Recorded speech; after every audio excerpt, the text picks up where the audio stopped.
ఒక్కసారి కొమ్మూరి గోల్డ్ కి కాల్ చేయండి. తాకట్లో ఉన్న మీ బంగారాన్ని విడిపించి మార్కెట్ ప్రైస్ కి వాళ్ళు కొనుక్కుని మిగతా డబ్బులు మీకు ఇచ్చేస్తారు. హాయ్ హలో నమస్తే వెల్కమ్ టు మనం టీవీ. నేను మీ చార్మి. మనందరికీ తెలిసిన విషయమే, ఇరాన్లో ప్రస్తుత దాడులు ఎంత దారుణంగా జరుగుతున్నాయి. అయితే ట్రంప్ మాత్రం ఈసారి మిమ్మల్ని వదిలేదే లేదు, మీ నాయకుడిని చంపేశారు, అదేవిధంగా ఆయన ప్లేస్లో ఇంకొకరు వస్తే ఆయన ప్రాణాలు కూడా తీసేశారు. ఓవరాల్గా చూసుకుంటే ఇరాన్లోని ప్రజలకి ఎలాంటి ప్రాబ్లం లేదు. కానీ ఇప్పుడు ట్రంప్ మాట్లాడిన మాటలు వైరల్గా మారుతున్నాయి. ఇరాన్కి సంబంధించి ఇరాన్లోని చెత్తను ఏరేస్తామని, మరింత భీకరంగా దాడులు చేస్తామని చెప్పుకొస్తున్నారు. అయితే ప్రజలు బయటకి రావద్దని అమెరికా అధ్యక్షుడు డొనాల్డ్ ట్రంప్ స్పష్టం చేశారు.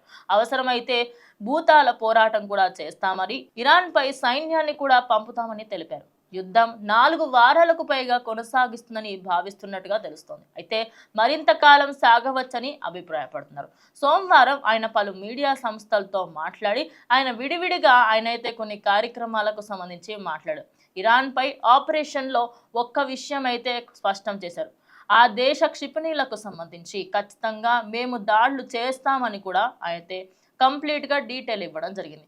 ఆ దేశ క్షిపణుల సామర్థ్యాన్ని ధ్వంసం చేయడానికి మేము ఏమాత్రం వెనుకాడమని కూడా చెప్పుకొచ్చారు. అదే కాకుండా క్షిపణులని ధ్వంసం చేయడమే కాకుండా ఆ నౌక దళాలకు సంబంధించి వాటిని కూడా నాశనం చేయడమే మాకందరికీ ఉన్న ఏకైక లక్ష్యం అని కూడా ఆయన చెప్పుకొచ్చారు. ఇక దానికి సంబంధించి అన్నీ కూడా మేము తయారు చేసుకొని కూడా కూర్చొని ఉన్నాము అని ఆయనతో మాట్లాడుకోవచ్చు. ఇక ఇరాన్పై మరింత భారీ దాడులు ఇంకా ఎక్కువయ్యే అవకాశం ఉంది. అండ్ దానికి సంబంధించి ప్రారంభం కూడా త్వరలో ఆ పని కూడా చేస్తామని ట్రంప్ అయితే మీడియా పరంగా చెప్పడం జరిగింది. యుద్ధం 1 నెల పాటు కొనసాగుతుందని భావిస్తున్నారు. ఎక్కువ కాలం కొనసాగించాలని కోరుకోవడం లేదు. గల్ఫ్లోని ఖత్తర్, యుఏఈ వంటి దేశాలపై ఇరాన్ దాడులు ఆశ్చర్యపరుస్తున్నాయి. అయితే ఈ విషయాలకు సంబంధించి ఇప్పుడు ట్రంప్ అటు ఇతర దేశాలపైన జరుగుతున్న విషయాలపైన కూడా ఆయన మాట్లాడడం జరుగుతుంది. అక్కడ జరుగుతున్న యుద్ధాల గురించి కూడా ఆయన మాట్లాడారు. ఇక నేలపై బూట్లను మోహరించే విషయంలో సందేహం లేదని, అసలు దానికి సంబంధించి అలాంటిది ఏది జరగబోదని ప్రతి అధ్యక్షుడికి నేనే స్వయంగా చెప్పారని చెప్పుకొచ్చాడు. వాటి అవసరం ఉండకపోవచ్చని అనుకుంటున్నాను, అవసరమైతే మాత్రం వెనకడుగు వెయ్యను అని వ్యాఖ్యానించారు. ఇరాన్పై దాడుల అంశంలో ఆందోళన లేదని, సరైన పనే చేస్తున్నామని తెలిపారు.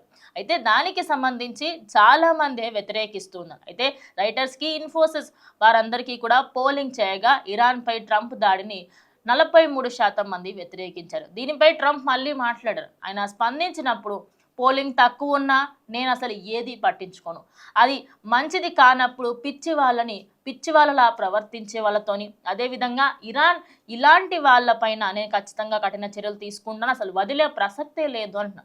వారి వద్ద అన్య యుద్ధం ఉందని, అదే కాకుండా ఇరాన్పై దాడులను ప్రజలు హర్షిస్తున్నామని కూడా ఆయన వ్యాఖ్యానించడం జరిగింది. ఇక నిజం చెప్పాలంటే అక్కడ ఉన్న వాళ్ళు ఎవరికి కూడా అసలు ప్రాబ్లమే లేదు. ఇరాన్లో చాలామంది యాక్చువల్లీ హ్యాపీగా ఉన్నారు. సో నిజానికి అక్కడ మెజారిటీ ఆఫ్ ద పీపుల్కి ఇది కరెక్టే అని అనిపిస్తుంది. సో అక్కడ ఉన్న వాళ్ళందరి వల్ల ఆయనైతే నేనేమి తప్పు చెయ్యట్లేను అనే పర్స్పెక్టివ్లోనే ఉన్నాడు. కానీ ఒక దేశానికి సంబంధించి యుద్ధం చేయడం, అక్కడ ఉన్న వాళ్ళందరి ప్రాణాల మీద తీసుకురావడం ఒక విధంగా కరెక్ట్ కాదని చెప్పచ్చు.